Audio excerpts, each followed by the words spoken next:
5 जब महेश दास बड़े हुए तो उन्होंने बचाकर रखी थी, उसके साथ राजकीय अंगूठी ली तथा अपनी मां से विदा लेकर बादशाह की राजधानी फतेहपुर सीकरी की तरफ चल दिए। राजधानी में पहुंचकर महेश दास आश्चर्यचकित रह गए। बाजारों की चकाचौंध व रौनक जो उन्होंने पहले कभी नहीं देखी थी। बाजारों में बिकते रंग बिरंगे वस्त्र, गहने, उनसे बनी टोपियां देखकर उनकी आंखें खुली की खुली रह गई। बड़े बड़े ऊंट, पानी बेचने वालों की आवाजें, जादूगरों द्वारा जुटाई गई भीड़, मंदिरों से आती आवाजें सब उसे आकर्षित कर रही थी।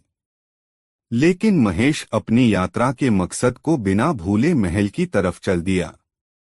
महल के द्वार पर की गई सुंदर नक्काशी को देखकर महेश को लगा कि यह बादशाह के महल का प्रवेश द्वार है, लेकिन वह तो शाही दरबार का बाहरी छोर था। महेश जब महल के द्वार पर पहुंचा तो द्वारपाल ने उसका रास्ता रोकते हुए पूछा, कहाँ जा रहे हो? मैं बादशाह सलामत से मिलने आया हूँ, महेश ने शांतिपूर्वक उत्तर दिया। द्वारपाल ने कहा, मूर्ख, तुम क्या सोचते हो कि बादशाह अकबर को केवल यही कार्य रह गया है कि वो हर किसी के साथ मुलाकात करते रहें? उसने महेश को वहां से लौट जाने के लिए कहा। लेकिन जैसे ही महेश ने अकबर की दी हुई शाही अंगूठी निकाली, सैनिक चुप हो गया और दूसरे सैनिक ने राजसी मोहर को पहचान लिया। यह देखकर उसने महेश को अंदर जाने की आज्ञा दी, पर वह उसे ऐसे ही नहीं छोड़ना चाहता था। उसने तब महेश से कहा कि तुम एक शर्त पर अंदर जा सकते हो। तुम्हें बादशाह से जो भी मिलेगा तुम मुझे उसका आधा दोगे। महेश ने मुस्कुराते हुए कहा, ठीक है, और वह वहां से चला गया। महेश उस सैनिक को सबक सीखना चाहता था ताकि वह फिर भ्रष्ट कार्य न करे। महेश राजकीय बगीचों से होता हुआ, जहां ठंडे पानी के फव्वारे थे, पूरी हवा में गुलाब की महक थी, ठंडी हवा बह रही थी, एक आलीशान भवन तक पहुंचा जहां पर सभी दरबारी महंगे वस्त्र पहने हुए थे। उन सबको देखकर महेश दंग रह गया। अंत में उसकी नजर एक व्यक्ति पर पड़ी जो एक ऊंचे आसन पर बैठा था, जो कि सोने से बना हुआ था और उस पर हीरे मोती जड़े थे। उसे देखकर महेश को समझते देर नहीं लगी कि यही अकबर हैं। महेश सभी दरबारियों को पीछे धकेलता हुआ बादशाह के तख्त तक जा पहुंचा और बोला, हे बादशाह, आपकी शान में कभी कोई कमी न आए। अकबर मुस्कुराए और बोले, बताओ तुम्हें क्या चाहिए? महेश बोला, मैं यहाँ आपके बुलाने पर आया हूँ, और यह कहते हुए उसने वह अंगूठी बादशाह को वापस कर दी जो कुछ साल पहले बादशाह ने उसे दी थी।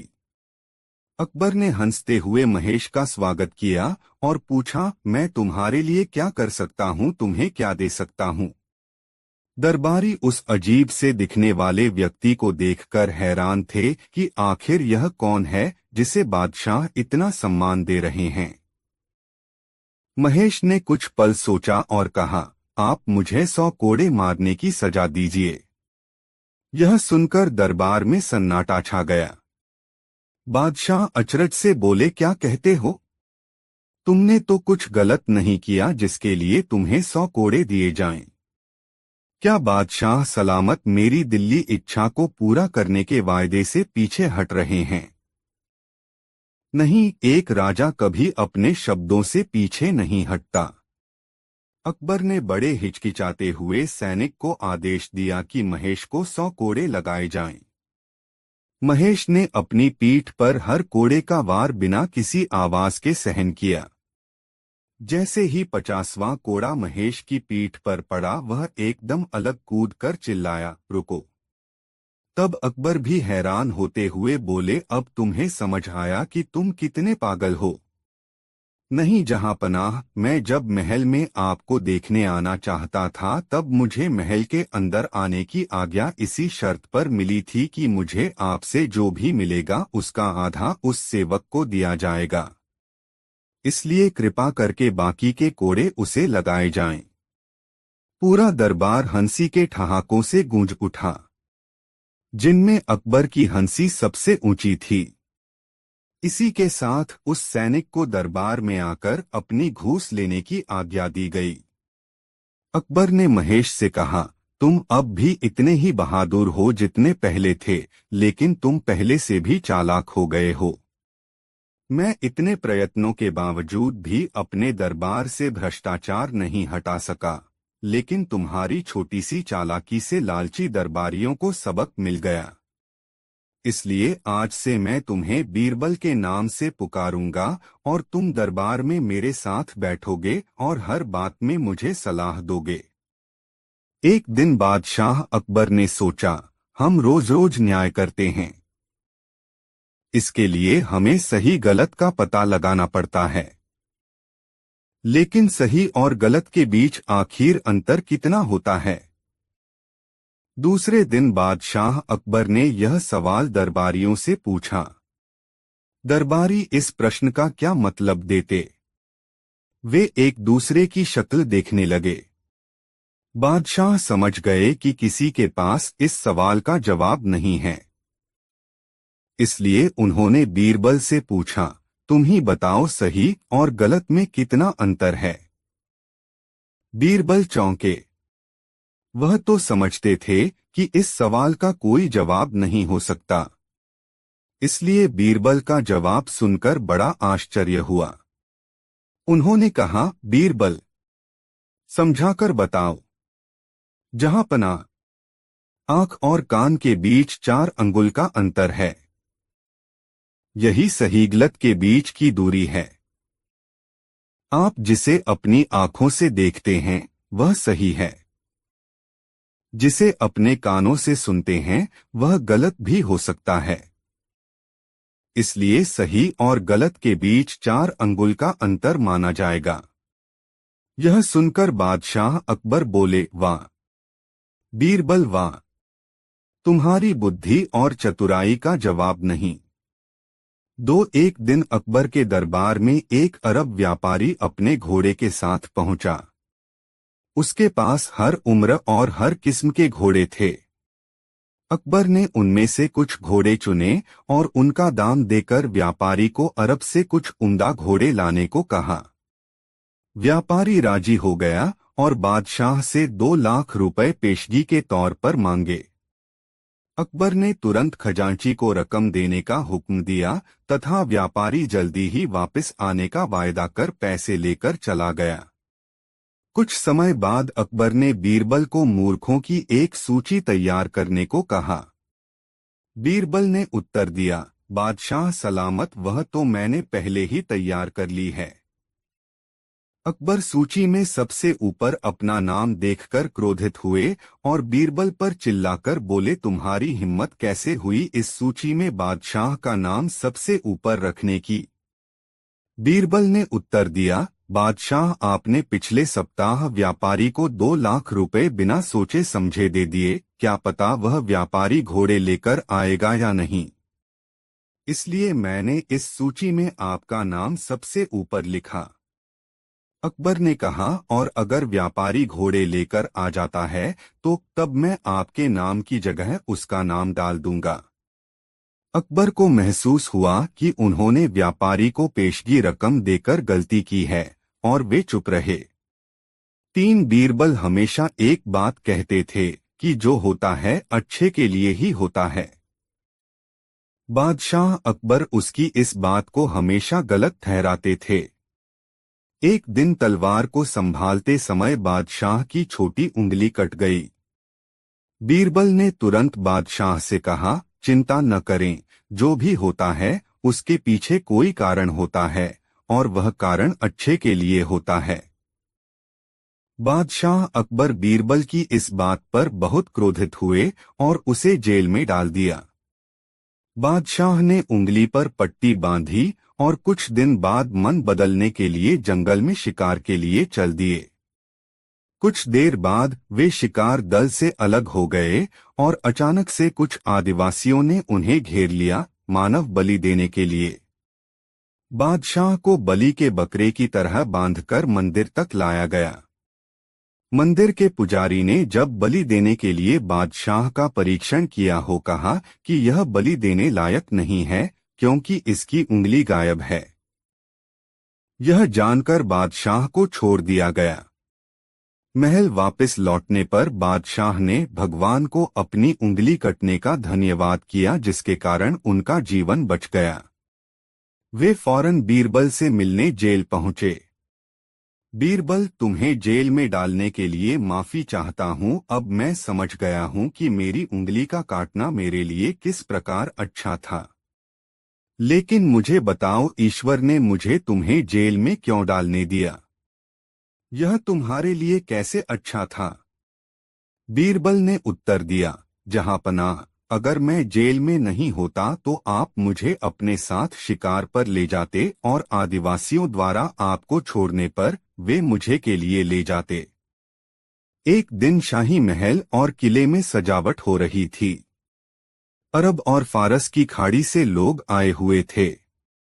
अरब के लोगों में भी बीरबल की बुद्धिमानी की चर्चा थी।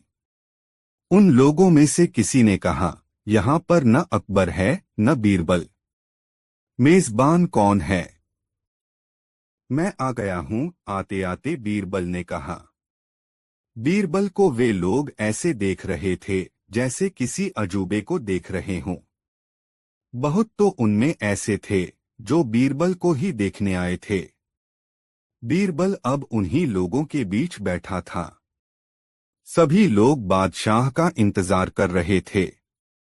बहुत देर हो गई फिर भी बादशाह नहीं आए। थोड़ी देर बाद एक आदमी आया और उसने खबर दी कि जहांपनाह की मां का देहांत हो गया है। कि देर बीती थी कि किसी ने आकर बताया, बादशाह सलामत के घर बच्चे ने जन्म लिया है। अब वहां एक समस्या खड़ी हुई। हंसे या रोए, सब सोच में डूब गए। अंत में बीरबल ने कहा, सोचने की बात कुछ नहीं, बादशाह आएंगे ही। अगर वे हंसते हुए आए तो सब हंसेंगे, यदि रोते हुए आए तो सब रोने लगेंगे। जैसा वे करेंगे वैसा ही हम भी करेंगे। समस्या का समाधान हो गया था। सब मिलकर बीरबल की प्रशंसा कर रहे थे। एक बार अकबर बादशाह ने बीरबल से पूछा, क्या तुम हमें 3 तरह की खूबियां एक ही आदमी में दिखा सकते हो? बीरबल ने उत्तर दिया, जी हुजूर, पहली तोते की, दूसरी शेर की और तीसरी गधे की। परंतु आज नहीं, बादशाह ने कहा। ठीक है, कॉन्सेप्ट कल तक का समय दिया जाता है। लेकिन कल के बाद नहीं। अगले दिन दरबार में एक व्यक्ति को पालकी में डालकर लाया गया। बीरबल ने उसे पालकी से बाहर निकाला। बाहर निकालकर उस आदमी को एक पैग शराब का दिया गया। एक पैग शराब पीकर वह आदमी डरकर बादशाह से विनती करने लगा, हुजूर, मुझे माफ कर दीजिए, मैं एक बहुत गरीब आदमी हूँ। बीरबल ने बादशाह को बताया कि यह तोते की बोली है। कुछ देर बाद उस आदमी को एक पैग और दिया गया। नशे की स्थिति में वह बादशाह से बोला, अरे जाओ, तुम यहाँ के बादशाह हो तो क्या बड़ी बात है, हम भी अपने घर के बादशाह हैं। जाओ जाओ, हमें ज्यादा नखरे न दिखाओ। बीरबल ने बताया कि यह शेर की बोली है। कुछ देर के बाद उस आदमी को एक पैग और दिया गया तो वह नशे में एक और गिर गया। बीरबल ने उसे एक लात लगाते हुए बादशाह से कहा, हुजूर, यह गधे की बोली है। बादशाह इससे बहुत खुश हुए और उन्होंने बीरबल को बहुत सा इनाम देकर विदा किया। एक बार बादशाह अकबर ने दरबार में पूछा, बताओ बताओ, सबसे चतुर कौन कौन सी है? मुल्ला दो प्याजे तथा अन्य लोगों ने अपनी अपनी जातियों को होशियार बताया। जब बीरबल से पूछा गया तो उसने बताया, जहांपनाह, सबसे चतुर बनिया होता है। बनिए से चालाक कौम कोई नहीं होती। कैसे? बादशाह ने पूछा। बनिया कभी किसी की बुराई नहीं ले सकता। जैसा मुंह होता है वह वैसी ही बात करता है, बीरबल ने बताया। सिद्ध करके दिखाओ। जी अच्छा। बीरबल ने 7-8 बनियों को बुलवा लिया। उनकी दावत महल में थी। पहले तो वे आने को तैयार ही नहीं हुए। पता नहीं क्या कारण है। बादशाह से किसी ने शिकायत तो नहीं कर दी है, परंतु जब समझाया गया तो वे आ गए। वैसे भी बादशाह के हुक्म पर आना तो पड़ता ही। जब वे महल में पहुंचे तो उनके चेहरों पर हवाइयां उड़ने लगीं। वे बड़ी मुश्किल से भय को निकाल सके। उनके सामने उड़द की दाल लाई गई और पूछा गया, बताओ ये क्या है। देखकर वे पहचान गए कि उड़द की दाल है, परंतु इस डर से कि कहीं उसमें और कोई बात न हो, वे ठीक नहीं बताना चाहते थे।